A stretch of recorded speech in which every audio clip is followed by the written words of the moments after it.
I was born here in Kanab because it was the closest hospital. I grew up on the Navajo reservation, but because both sets of my grandparents lived, one lived in Fredonia and one lived at Cane Beds at the ranch, we were in here about every weekend and just about every chance that we could. So I spent most of my growing up time, the things that kids do, here either around Cane Beds, this area, or in Fredonia. I was in the area when some of the testing took place. My parents were.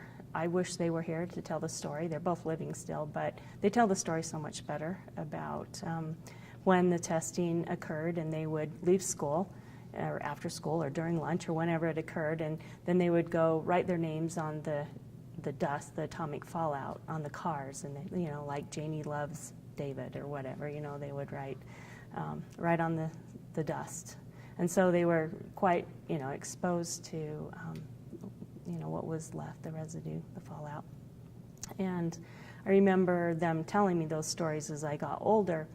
But what I personally really remember was my dad was taking me to the family ranch, and I was very small because this is way before car seat safety, so you just stood on the seat and you hooked your arms across the back, and we were in the pickup, so it was just a one-seat deal, and I was hanging on to the seat, and I was very young. I was probably, I'm going to say less than 4, 2, 3 is probably what I think, and as we came up over Cedar Ridge, I could see this immense white cloud on the horizon, that something I'd never seen before.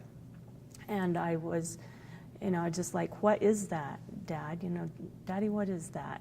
And he started trying to explain to me, and I think I was too young to really understand everything that he wanted to say. But he was talking about things like war and things I didn't understand. But the one thing that really stood out in my mind to me is he said, I hope you never see this for real in your lifetime. And that made quite an impression on me.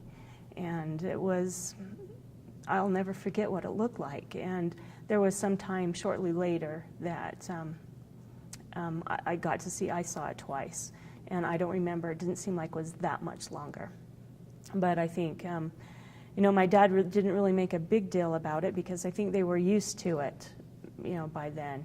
But I don't know, I hold that in my memory of that sight, and what an immense, in a way, a magnificent, sight to see.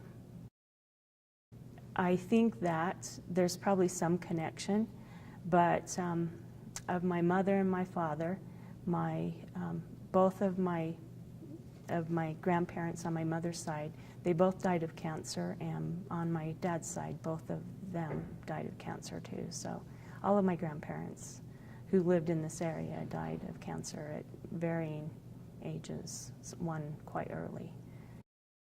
It affected my mother quite a bit because my grandmother was left a widow.